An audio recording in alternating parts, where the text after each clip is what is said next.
Apagão mundial do Instagram e Facebook. Qual terá sido o impacto disso para a internet brasileira? Olá, meu nome é Ilber, eu faço a internet funcionar. Veja bem, eu disse a internet, não o Instagram, pois esse é responsabilidade da empresa Meta, que é dona do Facebook e do WhatsApp também. Tanto o Instagram como o Facebook tiveram bastante indisponibilidade ao longo da tarde de hoje, 5 de março de 2024, no horário de Brasília, um pouco depois do meio-dia, mas aconteceu isso mundialmente. O WhatsApp ficou ileso, pelo menos dessa vez. Mas numa falha massiva ocorrida em 2021, houve todos os produtos da Meta ficaram indisponíveis fora do ar durante o dia inteiro. Vou falar sobre isso um pouco mais tarde nesse vídeo, mas vamos nos focar no que aconteceu hoje. Então, como é que a internet brasileira se comportou diante desse incidente? Primeiro, a gente precisa entender quais são os caminhos em que a Meta entrega tráfego para os provedores de internet para que chegue até a sua casa ou chegue até o seu celular. Nesse diagrama aí está representado embaixo o ISP, o Internet Service Provider, que é o provedor de internet, a sigla em inglês que representa esse tipo de empresa. O caminho 1 é comunicação através do ITP, o IP Transit Provider. O ITP é a empresa que vende a internet no atacado, que o provedor revende para você, consumidor final, no varejo. Então, não é que o provedor de internet tem consigo internet, ele precisa comprar de alguém no atacado e revender para você no varejo. Então, a Meta está conectada a vários ITPs no mundo inteiro. Esses ITPs, ao venderem um serviço de internet no atacado chamado Trânsito IP, o que representa a linha 1 nesse diagrama, acaba também vindo conteúdo junto da Meta através desse caminho. O caminho 2 ele é muito popular no Brasil. Vou mostrar gráficos do caminho 2 aqui para vocês, bastante gráficos desse caminho número 2, que é através do X.br, que é o nome que nós damos ao principal projeto de Internet Exchange. Em uma versão em português seria ponto de troca de tráfego, um local onde várias empresas que compõem a internet, tanto na parte de acesso como na parte de conteúdo, se encontram, conectam seus equipamentos para troca de tráfego. E orgulhe-se você, pois o Brasil possui o maior ponto de troca de tráfego do mundo, tanto em banda passante como em número de participantes. Então, não tem motivo para você ter essa síndrome de vira-lata, falar, meu Deus, a internet do Brasil é precária. Não, senhor, é uma das melhores do mundo. E o pessoal do NICBR é um dos responsáveis por fazer isso ao lado do setor privado. Então, como é que funciona? Uma espécie de hotel, uma espécie de porto, uma espécie de local de baldeação, onde a Meta lança suas fibras, coloca seus equipamentos para se conectar nesse local. Os provedores de internet do seu lado custeiam a conexão deles até esse local, e nesse local comum, que é o X.br, o ponto de troca de tráfego, a comunicação acontece entre essas duas empresas. Então, como eu falei, já já vou mostrar gráficos para vocês desse caminho 2, que a gente chama de IX, Internet Exchange. O caminho 3 tem uma outra sigla também em inglês, chama-se PNI, Private Network Interconnect, que é uma interconexão privada. Algumas empresas atingiram um certo tamanho que a própria Meta aceita trocar tráfego diretamente. Então, literalmente, sai um cabinho do equipamento de rede da Meta nos principais data centers do Brasil e do mundo para chegar no equipamento roteador ou switch dos provedores de internet. Eu vou mostrar para vocês um gráfico desse caminho 3 aqui. Bom, vamos olhar para os gráficos. Primeiro, vocês precisam entender geograficamente qual a cobertura deles. Os primeiros que eu vou mostrar são do XBR. O XBR possui pontos de troca de tráfego espalhados por todas as capitais, algumas grandes cidades do interior. A única exceção das capitais é Macapá, você pode ir lá no norte aí que não está representado. E o gráfico total da banda agregada total do dia de hoje, 5 de março de 2024, é esse daqui. Logo depois do meio-dia você nota alguma coisa estranha? Pois é, não muita coisa. Então isso significa que mesmo com esse apagão de duas redes sociais importantes, os internautas brasileiros continuaram consumindo o tráfego significativo na internet, mas por outro local. Eles não deixaram de ter o seu uso da internet. Não houve um tráfego consumido de internet. E aí fica a grande lição. Quando a gente tem um apagão de um serviço popular na internet, é parecido com crise no capitalismo. Vou te explicar a comparação. Crise no capitalismo, o dinheiro troca de mão, né? Então, quando há uma crise um conteúdo da internet, o tráfego troca de origem ou de destino, né? Não é que ele some exatamente. Então aqui está claro que as pessoas continuaram com seus dispositivos, consumindo conteúdo, mas de outro local que não esses produtos da Meta. Então não houve um calombinho, não houve uma queda nesse gráfico quando a gente olha para, mais uma vez, todos esses locais onde milhares de empresas no Brasil trocam tráfego, sobretudo na cidade e na região metropolitana de São Paulo. Tá? Então, não houve uma turbulência tão grande assim, algo que a gente pudesse perceber nos gráficos, mas eu vou desdobrar esse gráfico, vou fazer um zoom nesse gráfico aqui para olhar alguns pontos específicos, que aí sim vocês vão ver que houve diferença significativa. Vou pegar o primeiro da Telium, que é uma empresa sediada em São Paulo, mas que possui rede no Rio de Janeiro e em Porto Alegre também, mais proeminentemente em São Paulo. Ela é um daqueles ITPs, ela vende internet no atacado para vários provedores menores, nessas regiões que eu falei. E aí tem algo interessante, esse Calomba aqui, ó, tá vendo a linha azul? Deixa eu colocar na tela para vocês conseguirem ver meu cursor mais detalhados. Aqui. Esse calombinho aqui, ó, essa perda, cada quadrantezinho desse representa 50 gigabits por segundo na escala desse gráfico, então ele perdeu um pouco mais de 50 gigabits por segundo, mas depois recuperou essa banda e foi crescendo até o final do dia. A gente pode olhar aqui no pico de ontem, por volta entre as 20 e meia-noite, ó, cerca de 600 gigabits por segundo, somente essa empresa e somente no ponto de troca de tráfego de São Paulo, mas deu para ver aqui, ó, Cachum, houve aqui um gasgo, sumiu aqui dessa empresa 50 gigabits por segundo, tá? Por quê? Para essa empresa, esse caminho daqui, ó, através também tem uma linha aqui horizontal que eu acabei não representando, que significa a mesma coisa que a linha 2, mas o caminho 2 através do XBR é um caminho importante, pelo visto, para a Telegram conseguir receber tráfego da Meta. Então a gente conseguiu ver no mesmo horário em que a Meta perdeu o funcionamento dos seus produtos, a gente conseguiu perceber uma redução de mais de 50 gigabits por segundo de uma empresa que estava naquele horário, ó, com 350 gigabits por segundo. Então, mais do que 10% de tráfego recebeu esse Cachum, né? Vamos ver aqui uma outra empresa, vamos fazer outro estudo, Equinix SP2. Não é um provedor de acesso à internet, é um data center, e eu acho interessante esse caso, porque eu sei que tem servidores do Facebook lá dentro, servidores oficiais do Facebook que alimentam os caches distribuídos pelos provedores de internet. Quando o time do Facebook veio ao Brasil para implantar a infraestrutura deles nesse data center, eu estava ao mesmo tempo implantando para uma operadora brasileira, então eu vi o pessoal. É engraçado como o brasileiro não fuma muito, né? Algo muito marcante. Lembrava do pessoal com o uniforme do Facebook saindo para fumar, que é algo que. Um hábito que os brasileiros cada vez mais em desuso. Mas vamos aqui dar uma olhada nesse gráfico. Cada quadrantezinho desse, nessa escala aqui, ó, são 200 gigabits por segundo. Então teve uma queda bastante grande aqui, ó. Então, isso confirma a minha suspeita que os servidores do Facebook que estão nessa localidade que eu vi ser implantados, estava trabalhando lá no meu hack, estava o pessoal na época, Facebook não tinha nem o nome de Meta ainda, trabalhando na infraestrutura. Então, através desse data center, teve uma redução de tráfego tremenda. Então, todos esses gráficos são embutidos naquele inicial, que é o somatório de todos os pontos de troca de tráfego. Então, que interessante para vocês viram aí, um impacto gigantesco. Deu quanto aqui? Se a gente for pensar, se cada quadrante é 200, ele caiu por mais do que dois quadrantes, então cerca de 400 gigabits por segundo acabaram sumindo. Olha só que interessante. Então tá aqui um impacto sob um ponto de vista de uma localidade, que é o data center da Equinix SP2, na interconexão deles com o X.br, que é o local, a fonte está marcada para vocês no slide, de onde eu estou retirando esses gráficos. Agora, olha o que interessante. Por que ela tinha tendência ao contrário? Estão vendo que logo depois do meio-dia o tráfego subiu ao invés de descer? O que será que está acontecendo? Quer ver uma outra empresa que passa por isso? É claro. Olha só, em grandeza. Diferente, mas é claro também o tráfego subiu logo após o meio-dia. Subiu e numa tendência normal. Percebo que tudo bem que ao longo da tarde o gráfico vai subindo até o horário de pico que é noturno, né?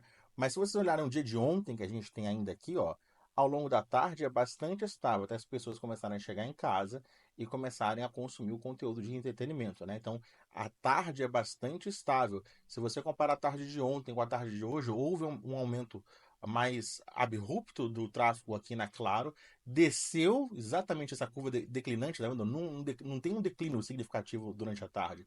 Houve um declínio significativo da troca da Claro através do X.br, naquele caminho número 2 do diagrama que eu mostrei para vocês, ou seja, as pessoas voltaram a utilizar os produtos da Meta, o Instagram e o Facebook, e o tráfego escoava através do caminho 2 na Claro deixou de escoar, por isso que teve essa redução de tráfego aqui. E por que há, nesse caso, uma redução? Qual que é a diferença? É que no caso das grandes empresas, como eu falei, aquele caminho 3, o PNI, do qual o gráfico é sigiloso, é o caminho preferido. Então, esse tráfego que subiu da Claro e da TIM, mais uma empresa aqui que eu vou mostrar para vocês, da Vivo também, se vocês vão olhar uma tendência de crescimento, é porque aquele tráfego de internet que via pelo PNI, pelo caminho 3, que é um gráfico sigiloso, reduziu, as pessoas assim, bom, Se o Instagram não funciona, eu vou utilizar outro aplicativo. Esse outro aplicativo, o tráfego passava assim por esse caminho do XBR, por isso a gente conseguiu fotografar esse efeito manada, saindo de um caminho que o gráfico não é público para esse caminho que o gráfico é público. É diferente das outras empresas que eu mostrei para vocês, que tudo passava pelo XBR, e por isso que a gente teve a redução, o calombo aí, a canaleta nos gráficos, tá? Agora, olha que interessante. Para onde então, se esse gráfico da Claro, da Vivo e da TIM demonstram que houve um aumento de consumo de outra coisa que passava pelo X.br, por isso que a gente viu os gráficos subirem, que coisa seria essa? Pois eu peguei um gráfico do caminho 3 do PNI, do conexão privada diretamente entre um provedor de internet brasileiro e as duas empresas, a Meta e essa outra empresa que o tráfego subiu, e é o que eu vou compartilhar aqui com vocês na minha tela. Olha só, o gráfico de cima é o PNI da Meta, e vocês podem observar, deixa eu trocar aqui uma tela para que vocês vejam ah, o meu cursor. Aqui, ó, logo depois do meio-dia, cachum, um grande vale, né? Então esse gráfico sumiu o da Meta. E essa empresa aqui de baixo, opa, você teve um pico anormal durante esse horário. Pode ver que depois do horário de estabilização do serviço da Meta, esse gráfico voltou a descer. Olha como é que se encaixa assim, quase que perfeitamente, né? Lembra o encaixe entre a costa brasileira e a costa da África, né? Um dia estiveram juntos e hoje são separados pelo Atlântico. Que será que empresa é essa? Qual posta que você faz? Qual empresa então que o tráfego mudou, né? O consumo de conteúdo que estava aqui, puf, foi para cá. Em termos de grandeza, essa empresa aqui de baixo cresceu 2,5 vezes o tráfego comparado ao mesmo horário de ontem. Então, para vossa surpresa, ou para nem tanto para alguns, o gráfico de baixo é da empresa chamada ByteDance. Da mesma forma que a Alphabet está para o Google, a Meta está para o Instagram, a ByteDance está para o TikTok. Ela que é dona do TikTok. Então tá aí um gráfico de como houve esse efeito manada dos serviços da Meta para o TikTok durante a crise. E o engraçado é, assim que o Instagram voltou, pelo visto, ele é favorito das pessoas ainda. Essa manada voltou para consumir conteúdo na Meta. Também tem aquele efeito de curiosidade: será que voltou? Será que está normal de novo? Então isso acaba acelerando a volta. Esse mesmo movimento pendular acontece quando houve problemas ou bloqueios judiciais no WhatsApp, né? O Telegram acaba assistindo um pico de consumo. Então é muito interessante observar esse fenômeno de como as pessoas, quando tem um serviço disponível, elas continuam dedicando o tempo que elas predeterminaram para o entretenimento delas. Só que o tempo de tela é igual e o destino muda. Se o Instagram não abre, bom, vamos assistir conteúdo no TikTok. Então, olha que interessante. Agora, é importante eu fazer um esclarecimento sobre as causas dessa falha massiva do Instagram, né? Muita gente, eu vi falando assim, com convicção nas redes sociais, que isso tem a ver com esse incidente aqui. Enquanto conversamos, enquanto gravo esse vídeo, nós estamos diante de uma ruptura de cabo submarino no Mar Vermelho, na frente da costa do Iêmen. Existe uma série de fatores geopolíticos nessa história. Existe um grupo paramilitar que poderia ter feito essa sabotagem. As autoridades do Iêmen negam isso. Então, está uma troca de acusações. Tem muito a ver com um clima tenso que acontece geopolítico de segurança nessa região. Navios comerciais têm sido atacados através dessa rota, então não é de surpreender que cabos submarinos que passam justamente por baixo da lâmina d'água também possam ser danificados. Então, enquanto conversamos, essa importante comunicação entre a Ásia e a Europa perdeu um quarto da sua capacidade, não, nem todos os cabos foram rompidos, e são bastante cabos. Vou mostrar aqui para vocês. Aqui está o mapa de cabos submarinos, e aqui vou dar um zoom na frente do Iêmen, aqui onde houve no Mar Vermelho a ruptura. Olha quantos cabos submarinos passam por essa região, uma importante ligação não só para os navios, mas também para as telecomunicações entre o Oriente Médio, entre a Índia, esses países vizinhos aqui, e a Europa. Mas se a gente olha para o Brasil, nós somos muito bem abastecidos por infraestrutura de internet nas próprias Américas, né? Na América do Norte e no próprio Brasil. Temos vários data centers no Brasil, todas as grandes empresas de conteúdo possuem servidores no Brasil. Ainda assim, quando falta alguma coisa, nós somos atendidos pelo Chile, onde é um grande servidor do Google, os Estados Unidos na costa leste. E mesmo quando a gente precisa se comunicar com a Europa, veja que não passa por lá, né? A gente tem comunicação direta via Fortaleza e Lisboa, pelo pessoal dela Link, mas o caminho mais popular para a Europa é chegar até Nova York ou Miami para cruzar o Oceano Atlântico, chegar aqui no oeste da Europa. E mesmo quando a gente vai ter uma comunicação com Oceania, com o Japão, com o Sudeste Asiático, o caminho mais popular, e mesmo aquele impopular vai ser o popular agora por conta dessa crise ali no Oriente Médio, é chegar até a América do Norte, cruzar os Estados Unidos terrestremente, aí sim na Califórnia, passar para os cabos submarinos, ou para chegar no Japão, para chegar na Austrália, Oceania e aqui o Sudeste Asiático. Tá? Então, esse caminho não é um caminho popular para tráfico de brasileiros, não tem conteúdo de língua portuguesa para lá, para depois de Portugal em diante. Então, o impacto para a internet brasileira é ínfimo, para não dizer nenhum. Espero ter esclarecido isso aqui para vocês. Bem esclarecido que não tem relação nenhuma com a ruptura de cabo submarino, vamos então a. Perdão, essa palavra viva não tem nada a ver aqui em cima, mas ignorem aí. Esse é um screenshot do site metastatus.com, que é onde a empresa se manifesta sobre os problemas oficiais dele. Se você está suspeitando que tem algum produto da Meta com defeito, é o local onde você vai procurar, pesquisar. E eles foram muito sutis. Eles falam o seguinte: nós nos recuperamos de uma indisponibilidade mais cedo, impactando a habilidade de logar nossas plataformas. Então, o que tudo indica, eles tiveram um problema de software que impedia o sistema de login unificado do Facebook e do Instagram. Não era algo de cabo submarino ou de conectividade, não era um problema da infraestrutura da internet, era um problema interno da empresa. Sendo um problema interno da empresa, somente eles podem dar detalhes sobre o que aconteceu e, pelo visto, eles não vão ir muito além disso. Como a falha não foi tão longa e não tão ampla como a que aconteceu em 2028, por isso o comunicado deles está sendo bastante sucinto. Sobre o incidente de 2021, que foi muito mais grave do que esse, tenho esse podcast para recomendar para vocês, o Tecnocast número 213, que tem o título O Dia que o Facebook Caiu, em que o pessoal do Tecnocast me convidou carinhosamente para que eu explicasse, analisasse essa falha massiva que durou um dia inteiro, foi uma segunda-feira. Vale a pena você ouvir esse episódio para saber todos os bastidores sobre como funciona uma operação grande como essa, como o Facebook, e que tipo de coisa pode levar uma grande empresa dessa a ficar fora do ar. E eu acho bastante educativo esse tipo de conteúdo, porque muitas pessoas cometem um erro de tomar decisões em suas empresas, seus projetos, de depender exclusivamente de serviços, de tratá-los como se fossem infalíveis. Não só os serviços da Meta, como muito comum os serviços do Google, os serviços da Amazon, por exemplo, da AWS, tratar como se fossem infalíveis. Bom, a nossa história mostra que mesmo algo grandioso pode falhar sim. A gente teve um incidente em Chernobyl, a gente teve a queda do Hindenburg, aquele Zeppelin, a gente teve o afundamento do Titanic na sua viagem inaugural. Então, coisas grandiosas podem sim falhar. Temos histórico de falha desses serviços que eu citei. É importante a gente aprender com eles e tomar decisões que a gente não dependa desses serviços, sobretudo os que são gratuitos. Eu vou colocar também aqui nos comentários do vídeo uma análise que eu fiz sobre qual a relação de WhatsApp e a democracia brasileira.